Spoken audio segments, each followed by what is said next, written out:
Hello. Once again, this is Randy DeBerry, the course manager of Gateway Community and Technical College's COM 181 Basic Public Speaking class. The purpose of this video is to make sure everybody is on the same page with the requirements for the informative speech assignment. So let's go ahead and begin. Well, first off is the time.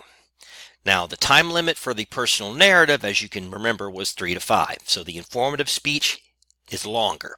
It's a 5 to 7 minute length requirement.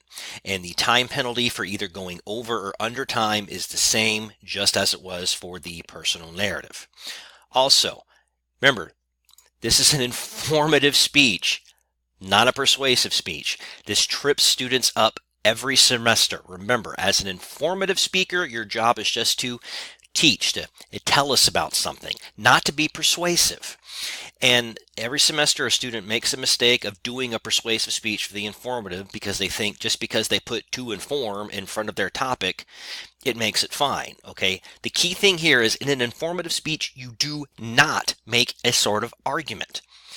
If you are informing me on the 3 reasons why an Xbox is better than the PlayStation, that's persuasive. If you are doing an informative speech on the dangers of smoking, that's persuasive. Because you're giving me information that clearly is biased towards one side. Okay, so remember, it's informative, not persuasive. Also, all of the previous things that you were graded on in the personal narrative speech as far as introduction, body, conclusion, preparation outline, all of those are rolled over. So they will be grading components of the informative speech. But we do add some new things. The first one being sources. So, for the informative speech, a minimum of 2 orally cited sources are required. Okay, you have to cite a minimum of 2 sources. All right, remember we covered that. You should have covered that in the module, how that works, why it's needed. So your instructor needs to hear 2 clearly orally cited sources. Remember, just putting them on a bibliography doesn't count. You have to say them in the speech. So that's the first new thing, is oral citations. The second new thing is delivery. Right, in the personal narrative, it was all about structure and content. Starting with the informative, now we are actually going to be grading delivery as well. Your eye contact, your posture, how you sound, how you look.